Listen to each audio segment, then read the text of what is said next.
બાદ હવે બાઇકના સાયલેન્સર પર બુલડોઝર ફરી વળ્યું। રાજકોટમાં ટ્રાફિક પોલીસની અનોખી અને આકરી કાર્યવાહીએ રાજ્યભરમાં ચર્ચા જગાવી। દ્રશ્યો પરથી તમે કાર્યવાહીને સમજી ગયા હશો। રસ્તા પર બાઇકો વડે ઘોંઘાટ કરતા તત્વો સામે પોલીસ દ્વારા કાર્યવાહી કરાઈ અને 10 દિવસમાં મોડિફાઈડ સાયલેન્સરવાળા 350 બુલેટ ડિટેઇન કર્યા।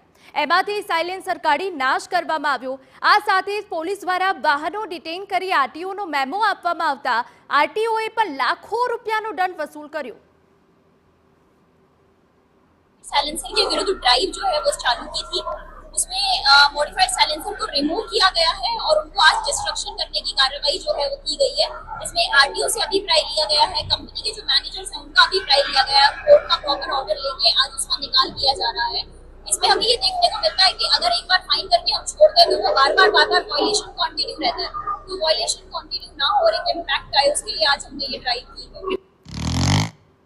રાજકોટમાં માર્ગ સલામતી સપ્તાહ અંતર્ગત કાર્યવાહી કરવામાં આવી। છેલ્લા 10 દિવસથી ખાસ ધ્વનિ પ્રદૂષણ ફેલાવતા મોડિફાઈડ સાયલેન્સરવાળા વાહનો અને સ્પેશિયલ ડ્રાઈવ હાથ ધરાઈ। પોલીસે વધુમાં જણાવ્યું કે આગામી દિવસોમાં પણ આ સ્પેશિયલ ડ્રાઈવ ચાલુ રહેશે। આરટીઓ અધિકારીએ પર જણાવ્યું કે જો કોઈ શોરૂમની અંદર મોડિફાઈડ સાયલેન્સર ફિટિંગ કે વેચાણ થતું હોય તો તેમના વિરુદ્ધ આરટીઓ કાર્યવાહી કરી ટીસી સસ્પેન્ડ કરશે। હવે નિયમો શું છે એ પણ અમે આપને જણાવી દઈએ। બાઇકના સાયલેન્સરમાં ફેરફાર કરવા તે ગુનો છે। મોટર વ્હીકલ એક્ટ 52-190 અંતર્ગત ગુનો દાખલ થાય છે। મોડિફાઈડ સાયલેન્સરનો ન કરી શકાય ઉપયોગ, જોરથી અવાજ કરવો તે ટ્રાફિક નિયમોનું ઉલ્લંઘન છે। સાયલેન્સર બદલવા બદલ 1000ના દંડની જોગવાઈ છે। કેટલાક કિસ્સાઓમાં દંડની રકમ વધારે પણ હોઈ શકે।